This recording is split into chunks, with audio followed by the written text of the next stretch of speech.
कोसा सच का।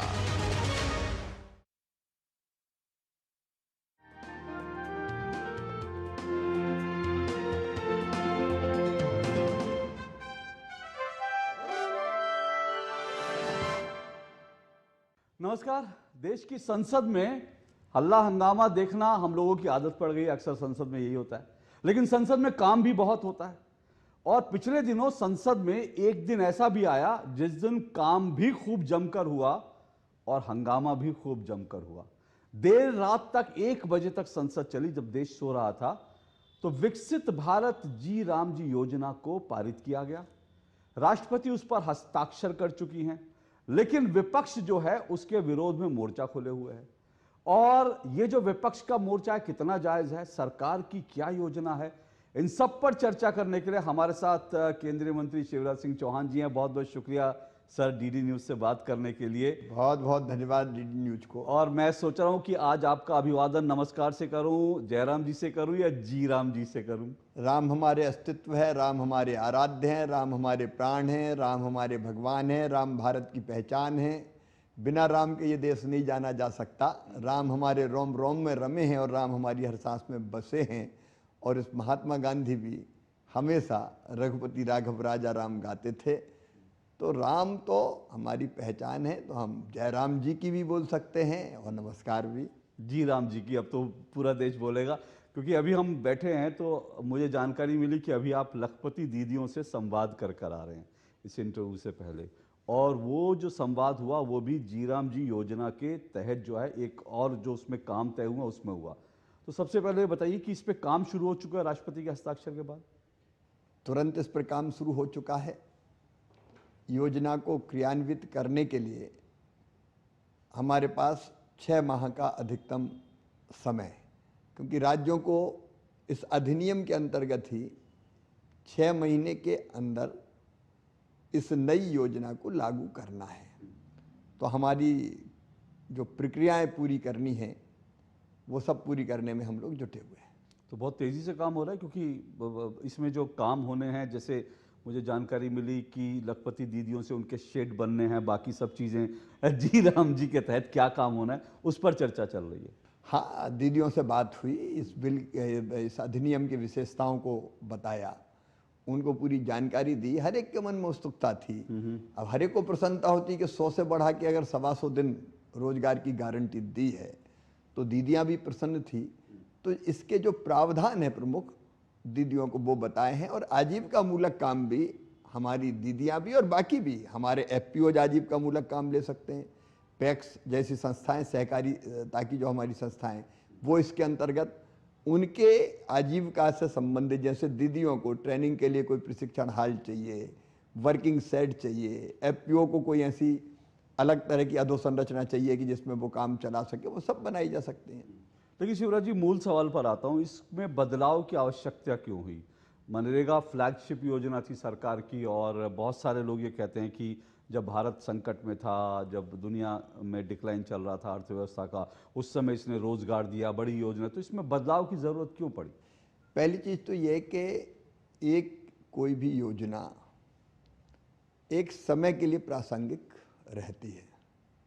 20 साल हो गए, अब 20 साल में कई परिस्थितियां बदल गई, आवश्यकताएं बदल गई, योजना की कमियां भी सामने आ गई। देखो, इसके पहले आप देखो 1963 से क्रम शुरू हुआ अलग अलग रोजगार की योजनाओं का। काम के बदले अनाज योजना आई, संपूर्ण ग्रामीण रोजगार योजना आई, जवाहर रोजगार योजना आई, काम किया और बदल गई। अब इस योजना में आज से नहीं, कई दिनों से व्यापक बदलाव की मनरेगा में आवश्यकता महसूस की जा रही थी। मैं 3 लोगों को कोट करता हूं। एक, जब इस योजना या इस कानून को बनाते समय संसद में बहस चल रही थी, तब रघुवंश बाबू, स्वर्गीय रघुवंश बाबू ग्रामीण विकास मंत्री थे तत्कालीन। उन्होंने ये कहा, जब किसी ने कहा कि 100 के बजाय 150 दिन की गारंटी क्यों नहीं, तो उन्होंने कहा, अरे भाई, खेती बाड़ी का भी काम करने दोगे कि नहीं करने दोगे? खेती बाड़ी के लिए भी तो आखिर हमारे मजदूर भाई बहनों की जरूरत है। शरद पवार जी जब कृषि मंत्री थे, तब शरद जी ने ये कहा कि मजदूरी इस योजना के कारण कई बार कृषि के कार्यों के समय जब सीजन पीक पे होता है तो बहुत दिक्कत होती है, इस पर विचार करना चाहिए उस समय। जयराम रमेश जी ने कहा क्या ये योजना केवल गड्ढा खोद दो टॉयलेट बना दो इसीलिए है? सच बात यह है कि इस योजना में व्यापक भ्रष्टाचार हो गया था, व्यापक भ्रष्टाचार। वो एस्टीमेट जो बनते थे वो ज़्यादा राशि के बना दिए जाते थे, एक काम को कई बार कर दिया जाता था, मूल्यांकन गलत होता था, प्रक्रियाएं कुछ ऐसी थी जिसमें पारदर्शिता सुनिश्चित करना बहुत जरूरी हो गई थी। फिर कुछ विकसित पंचायतें खूब पैसा ले जाए, लेकिन जहां जरूरत है विकास की वहां कम पैसा जाए।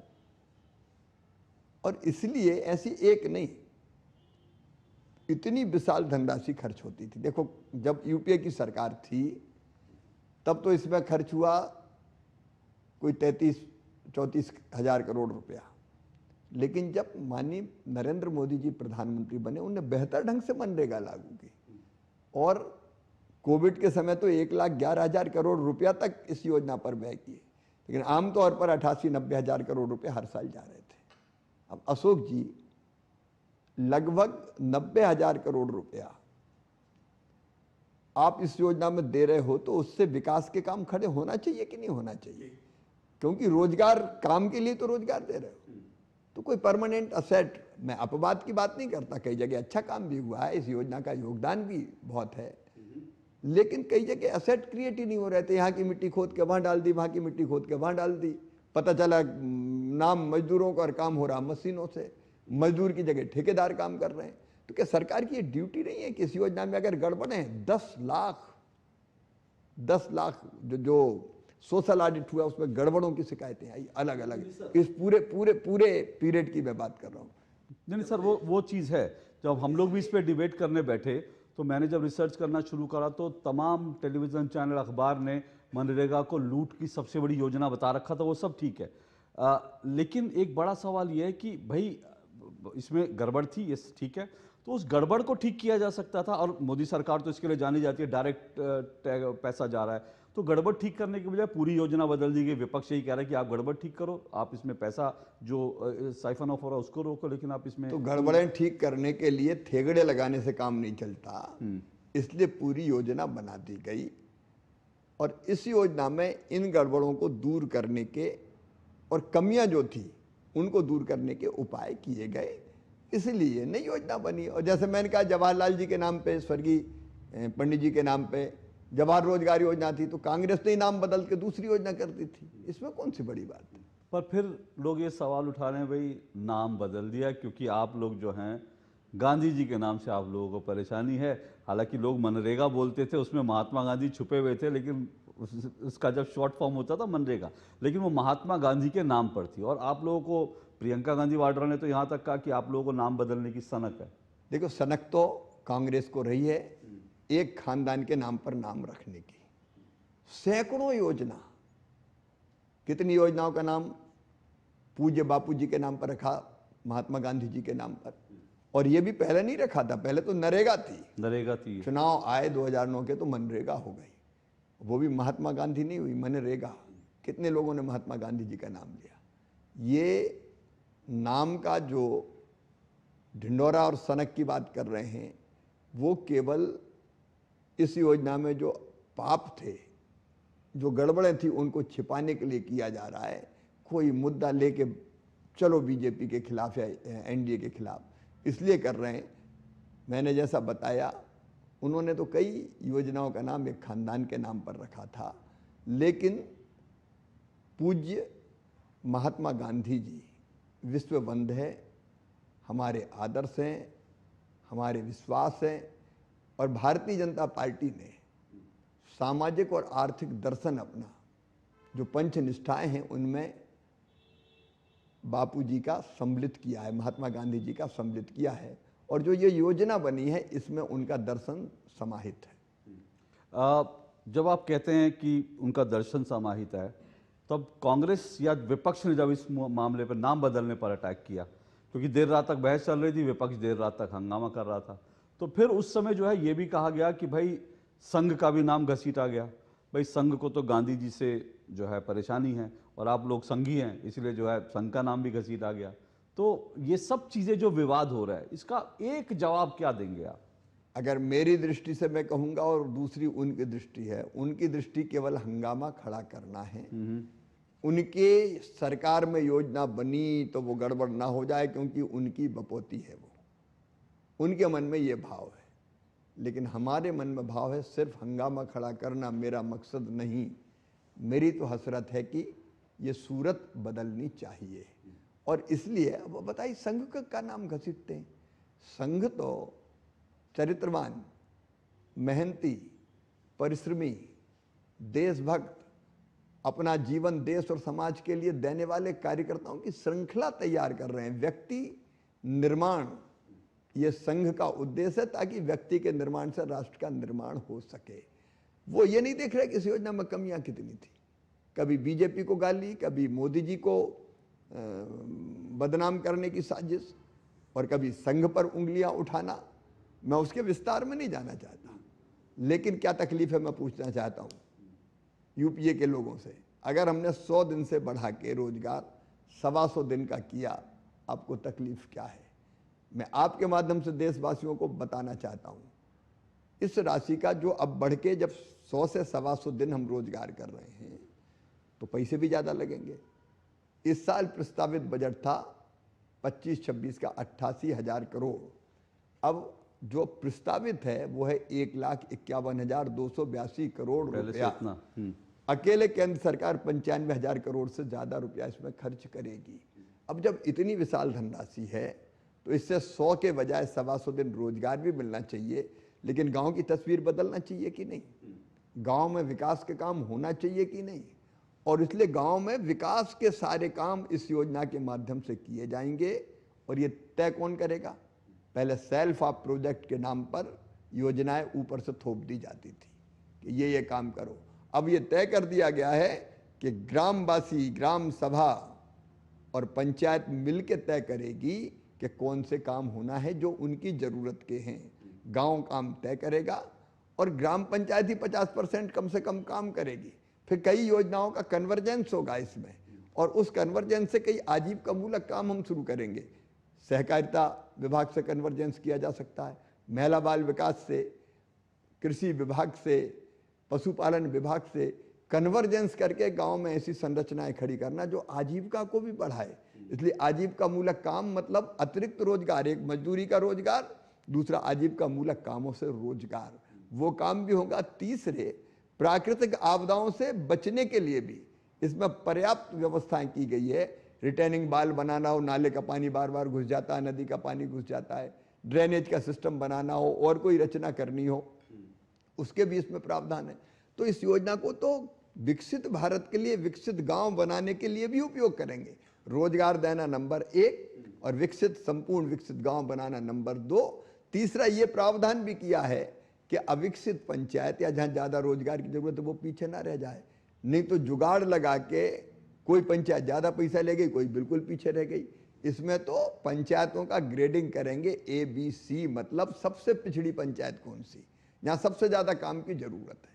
जहाँ सबसे ज़्यादा काम की ज़रूरत है और सबसे पिछड़ी, वहाँ थोड़ा ज़्यादा पैसा जाएगा। इसमें क्या आपत्ति हो सकती? आखिर धन का बंटवारा न्यायपूर्ण भी तो होना चाहिए। बिल्कुल, धन का बंटवारा न्यायपूर्ण होना चाहिए। लेकिन शिवराज जी, इसमें ये सब चीज़ें जो आप बता रहे हैं, प्रावधान लग रहे हैं बढ़िया प्रावधान होंगे, लेकिन एक सवाल बार बार उठता है कि इसमें अब जो पहले केंद्र सरकार 90% देती थी, 10% राज्यों का हिस्सा था, अब इसमें बदलाव 60-40 हो गया, 40%।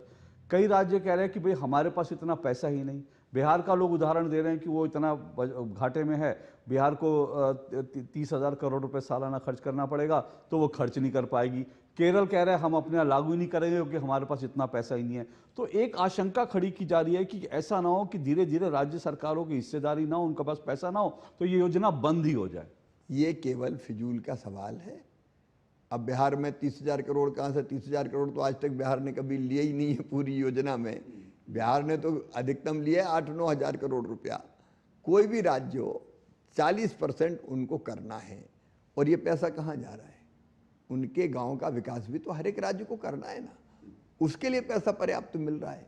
तो जो गांव के विकास का काम होना था वो इससे हो जाएगा, उसके लिए अतिरिक्त राशि की जरूरत नहीं पड़ेगी। इतनी विशाल धनराशि है, इसमें अगर 1,51,000 करोड़ के फार्मूले को मान लिया जाए तो 5 साल में 8 लाख करोड़ के आसपास मिलेंगे।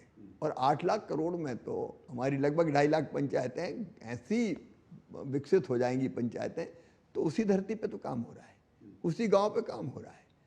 और इसलिए राज्य अपने हिस्से का पैसा देगा और जवाबदेही के साथ गांव का विकास करेगा। और जैसे मैंने कहा, केरल ने कहा है, कुछ और राज्य पश्चिम बंगाल कह रहे हैं, ये कहने की बात अलग है, हाँ। लेकिन राज्यों का बजट किसी का 4 लाख करोड़, किसी का 5 लाख करोड़, किसी का छोटे हैं तो 2.5 लाख करोड़, 3 लाख करोड़, उसमें से 1,000, 2,000, 3,000 करोड़ रुपया रोजगार के लिए और विकास के लिए निकालना किसी राज्य के लिए मुश्किल नहीं है। तो फिर क्यों ऐसे बयान दे रहे हैं? बयान तो आप जानते हैं, बयान तो बयान देने के लिए होते हैं। पर पंजाब के से खबर आ रही है कि वो विधानसभा में इसके खिलाफ प्रस्ताव लाने की तैयारी कर रहे हैं, वो उस पर विधानसभा में चर्चा भी करने चाहते हैं। केंद्रीय कानूनों पर विधानसभा में चर्चा हो रही है। संसद ने इस बिल को पारित करके अधिनियम बनाया है। फेडरल स्ट्रक्चर है हमारा, संघीय ढांचा, और संघीय ढांचे की स्पिरिट के ये खिलाफ है कि केवल विरोध करना है, मोदी जी का विरोध करना है, एनडीए का विरोध करना है, इसलिए विरोध के लिए विरोध करो तो कुछ भी करो। ये कोई लोकतंत्र के लिए स्वस्थ परंपरा नहीं है। शिवराज जी, एक बात ये आती है कि जब ये योजना आई तो जो चर्चा चल रही थी, एक बिंदु ये था कि भाई अभी भी आपने दिन बढ़ा दिए, ये देखने में बड़ा अच्छा लग रहा है कि 100 की बजाय 125 दिन होंगे, लेकिन वो कहते हैं कि भाई अभी भी तक जितनी रिपोर्ट हैं सारी जो इस पे आई है वो ये है कि औसतन 40 से 50 दिन ही काम मिल रहा है। तो अभी जब 40 से 50 दिन काम मिल रहा है तो 125 दिन कैसे काम मिलेगा? इसको लेकर लोग सवाल उठा रहे हैं। आप एवरेज की बात अलग रख दें, 40 लाख परिवार ऐसे हैं, 40 लाख परिवार का मतलब 2 करोड़ आबादी होती है, एक परिवार में 5 सदस्य अगर माने तो 40 लाख परिवार ऐसे हैं जो पूरे 100 दिन काम कर रहे हैं। इसका मतलब ये कि 125 मिलेगा तो 125 दिन भी करेंगे। अब आज बदलती हुई परिस्थितियों में रोजगार के अवसर भी बढ़ रहे हैं, कई योजनाओं के कारण जनता की गरीबी भी दूर हो रही है, तो हर एक आदमी 100 दिन करे ये जरूरी नहीं है, लेकिन जरूरतमंद तो 100 दिन कर ही रहा है ना, जो मैंने अभी आपको बताया, और इसलिए उनकी जरूरत 125 तक की हो सकती है। एक जो विरोध इसका किया गया वो ये कह के कि भाई राज्यों की स्थिति अलग अलग है, सबकी भौगोलिक, आर्थिक, सामाजिक स्थिति अलग अलग है, लेकिन इसमें इस योजना में जो अब जो आई है जी राम जी, उसमें केंद्र का जो है नियंत्रण अधिक रहेगा। कई लोग तो टेलीविजन चैनल पर डिबेट में ये भी कह रहे थे कि भाई राज्य तय करेंगे ना, राज्यों में कहाँ ये कि दिल्ली में बैठा बाबू क्यों करेगा, दिल्ली में बैठी सरकार क्यों तय करेगी किस राज्य में क्या विकास होना है। ये अफवाह फैलाने की कोशिश हो रही है। मैं फिर आपके माध्यम से देश को ये बताना चाहता हूँ कि काम तय करने का अधिकार केवल गांव का है, राज्य का भी नहीं। मतलब राज्य भी तय नहीं करेगा कि गांव में कौन सा काम होगा, गांव में गांव ही तय करेगा कि हमारे गांव में कौन सा काम होगा। अंतिम फैसला ग्राम सभा का मतलब पहला और अंतिम फैसला ग्राम सभा का होगा, उसमें किसी का कोई इंटरफेरेंस नहीं। तो इसमें पंचायतों को आपने अलग अलग श्रेणी में बांट करके काम होगा, तो अब अगर कहने के लिए तो कहा जा सकता है गांधी जी तो पंचायतों को मजबूत करना चाहते थे, तो क्या इस योजना से आपको लगता है पंचायतों की जो वित्तीय जो उनकी स्वायत्तता है वो ज़्यादा होगी और वो अपने हिसाब से ज़्यादा काम कर पाएंगे? क्योंकि विकसित गांव की बात आप लोग कर रहे हैं। पहले मनरेगा में नहर की सफाई 2 दिन छिलाई की और पानी छोड़ दिया, वैल्यूएशन नहीं हो पाता था। सड़क किनारे सफाई, ये फालतू कामों में जिनमें भ्रष्टाचार बहुत होता था, उस तरह की गुंजाइश थी। अब गांव वाले तय करेंगे कि हमारे गांव में कौन सा काम होगा जो परमानेंट रहे और ज़्यादा समय तक हमको लाभ दे। और इसलिए तो डिसेंट्रलाइजेशन है। पंचायतों का वर्गीकरण तो इस आधार पर कि कोई एकदम अविकसित पंचायत है, आज भी असमानता तो है ना भाई, कि कोई पंचायत पूर्ण विकसित है या ज़्यादा काम हुए, कोई पीछे रह गई है। जो पीछे और नीचे रह गए, ये तो अंत में जो है उसका भला, ये तो हमारा जीवन मूल्य है, हमारे संस्कार है, यही तो महात्मा गांधी जी ने सिखाए हमको। तो वहाँ अगर कुछ ज़्यादा पैसा जाता है तो आपत्ति क्या है, लेकिन वो पैसा भी गांव में गांव वाले तय करेंगे कहाँ खर्च होता है। 4 तरह के इसमें काम होंगे, जिसमें पर्यावरण को लेकर भी है, इंफ्रास्ट्रक्चर को भी लेकर है। तो इससे सरकार का टारगेट क्या है, सरकार क्या अचीव करना चाहती है जब आइडेंटिफाई कर दिया गया कि भाई ये योजना का पैसा जो है इस तरह के कामों में जाएगा? विकसित भारत के लिए पूर्ण विकसित गांव, रोजगार युक्त गांव, गरीबी मुक्त गांव, स्वावलंबी गांव, ये हमारा सपना भी है और ये हमारा संकल्प भी। और इसलिए इस योजना में जो राशि जाएगी वो इन उद्देश्यों की पूर्ति के लिए जाएगी। 4 तरह के काम, जल संरक्षण, दुनिया जानती कि पानी का महत्व कितना है। आज ज़रूरत इस बात की है गांव का पानी गांव में और खेत का पानी खेत में रोका जाए, धरती के पेट में भी पानी जाए और भरे हुए पानी से न केवल पेयजल बल्कि सिंचाई की और आजीविका मूलक, अगर कोई तालाब खुदता है और मछली पालन का काम हो सकता है, ऐसे अनेकों, सिंचाई का काम हो सकता है, तो अनेकों तरह की गतिविधियां उससे की जाएगी। भूजल का स्तर भी बढ़ाना ये राष्ट्र हित का काम है। इसमें आजीविका मूलक गतिविधियां मैंने बताया विस्तार से पहले, इसमें विकास के काम मैंने बताए, और आपदा राहत के लिए अगर जरूरी है कोई काम, आपदाओं से बचाने के लिए, तो वो काम ये देश के लिए जरूरी, उस गांव के लिए जरूरी। अब गांव जो काम तय करे वो काम करेगा। एक बात आपने जो शुरू में कही थी और वो बात सच है, क्योंकि उसका अनुभव तो मुझे भी है कि भाई खेती के समय जो है ना, बहुत सारी जगह समस्या थी कि मजदूर नहीं मिलते थे किसानों को। तो ये जो इसमें प्रावधान किया गया है कि भाई इसमें जब खेती का समय रहेगा, बुआई कटाई का, उस समय ये योजना को नहीं कर सकते आप, वो तब एक ब्रेक रहेगा। लेकिन क्या उसमें राज्यों की फसलों का भी अलग अलग हिसाब से समय रहता है? उसमें क्या राज्यों की भूमिका रहेगी? इसलिए पूछ रहा हूँ क्योंकि ये आरोप लगाया जा रहा है कि आप लोगों ने राज्यों से कोई परामर्श ही नहीं किया, विपक्ष से परामर्श ही नहीं किया, इतना बड़ा परिवर्तन आपने कर दिया। जो आरोप लगा रहे हैं उनने इस अधिनियम को ठीक ढंग से पढ़ा नहीं है।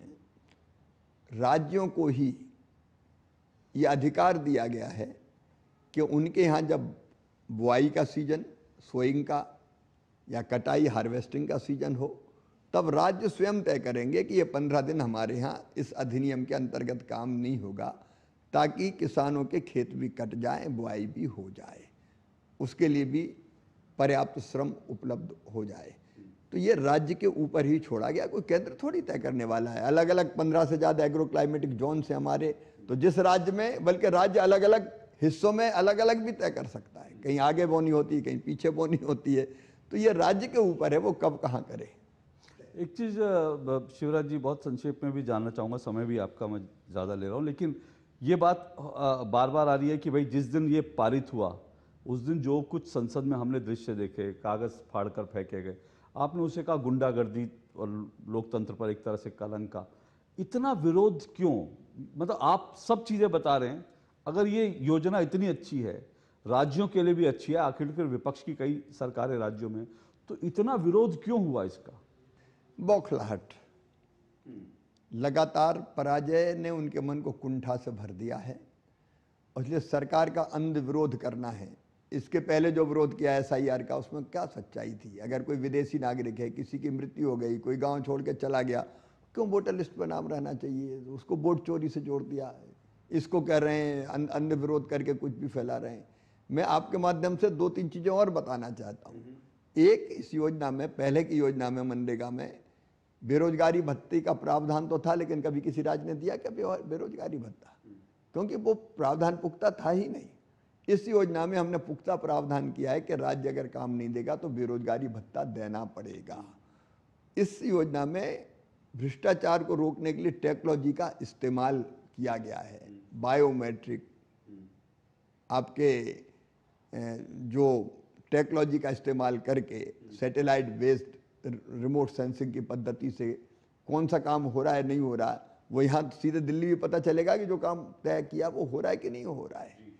इसमें इस बात का भी प्रावधान है कि वीकली डिस्क्लोजर हो कि हमारे गांव में हर सप्ताह कि ये काम चल रहे हैं, इतने मजदूर लगे, इतना काम हो गया।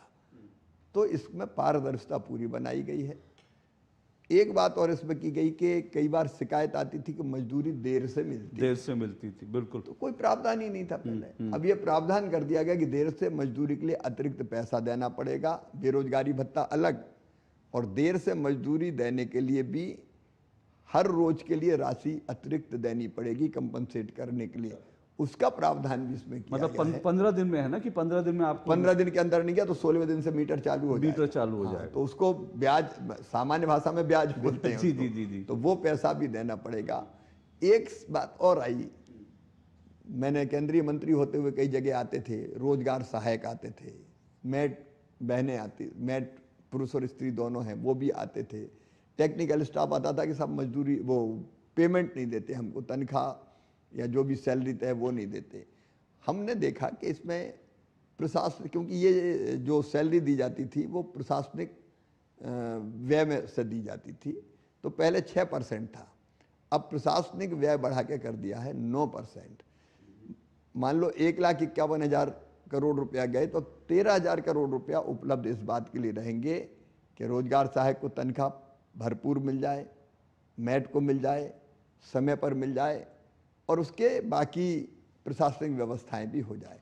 इसका प्रावधान भी इसके अंतर्गत किया गया है ताकि उनको भी कोई तकलीफ ना हो। बेचारे जो खड़े होकर काम करवा रहे दिन और रात, उन्हीं को 3-3, 4-4 महीना आप सैलरी नहीं दे रहे, तो उसके लिए भी पर्याप्त इंतजाम किया है। तो हर दृष्टि से कहीं से भी देखें, ये योजना विकास के लिए उपयोगी है, रोजगार के लिए उपयोगी है, मजदूरों के लिए संजीवनी है, किसानों की समस्या को ध्यान में रख के उनके लिए भी उपयोगी बनाया गया।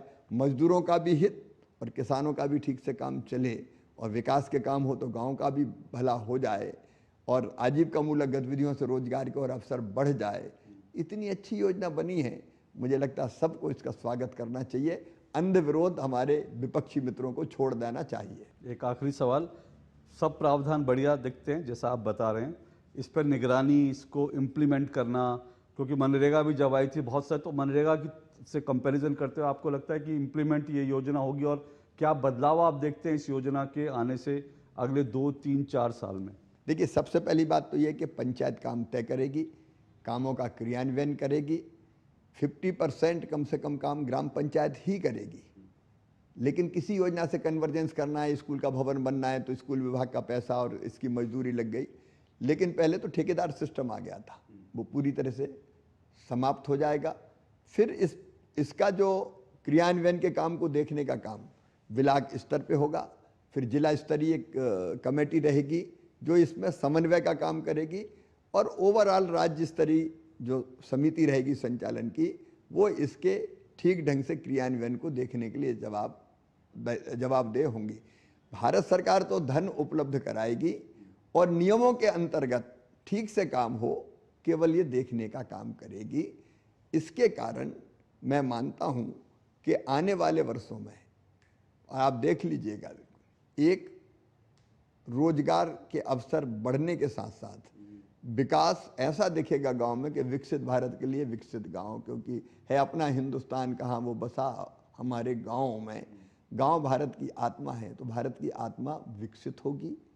वहाँ रोजगार, स्वरोजगार के अवसर भी बढ़ेंगे, अतिरिक्त रोजगार की गतिविधियाँ भी बढ़ेगी, प्राकृतिक आपदा से मुक्ति भी मिलेगी।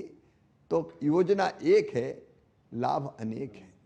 तो आज मैं आपसे एक वादा करता हूं कि इस योजना में 1 साल होने पर जो आपको लगे कि जो परिवर्तन आया, आप हमें जहां कहेंगे हम उस ग्राउंड पर जाकर डीडी न्यूज़ उसकी पड़ताल करेगा और वो देश तक पहुंचाएगा कि ये जो शिवराज जी ने कहा था 1 साल पहले, ये देखिए ये सच हुआ है। ये हमारा आपसे वादा है। डीडी न्यूज़ से बात करी आपने, बहुत बहुत शुक्रिया। बहुत बहुत धन्यवाद अशोक जी, आपको, डीडी न्यूज को, दूरदर्शन को। Thank you sir, thank you so much. नमस्कार, नमस्ते। जय राम जी की।